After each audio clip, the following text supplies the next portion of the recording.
शरणागतवत्सल सारनिधे परिपालय मां वृषशैलपदे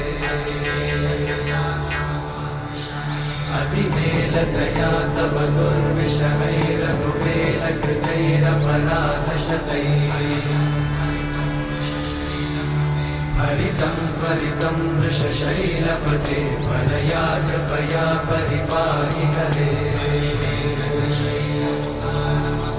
अधिवेङ्कटशैलमुदारमते जनताभिमताधिकदानरता परदेवतया गदितान्निगमै कमलादयितान्न परं कलये कलवेणुरमावशतोपवधूषणकोटिवृतात् स्मरकोटिसमा प्रतिवल्लविकाभिमतात् सुखदात् वसुदेवसुतान्न परं कलये अभिरामगुणाकरदाशरथे जगदेकधनुर्धरधीरमते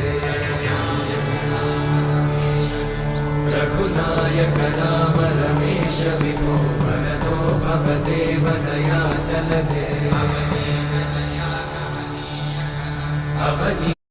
నెమ్మదిగా దేవస్థానం వారే తిరుమల తిరుపతికి మధ్యలో 2 బస్సులు ప్రారంభించారు. ఆ సర్వీసులు తిరుపతిలోని మొదటి సత్రం నుంచి రోజుకు 3 సార్లే ఉండేది. తిరుమల నుంచి రాత్రి 7 దాటితే బస్సులే ఉండేవి కావు. 1955 నుంచి 56లో రైల్వే స్టేషన్ సమీపంలో శ్రీనివాస్ బస్ స్టాండ్ ఏర్పడి నాటికి భక్తుల సంఖ్య రోజుకు 500 నుంచి 600 వరకు ఉండేది.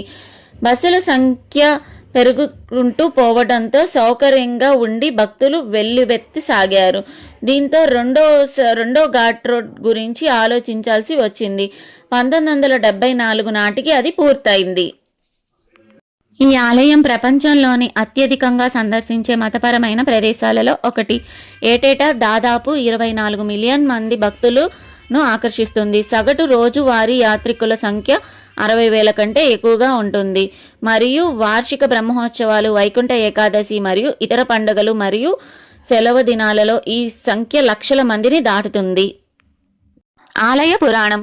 ద్వాపర యుగంలో ఆదిశేషుడు వాయువుతో పోటీ చేసి ఓడిపోయి శేషాచల కొండలుగా భూమిపైన నివసించాడు.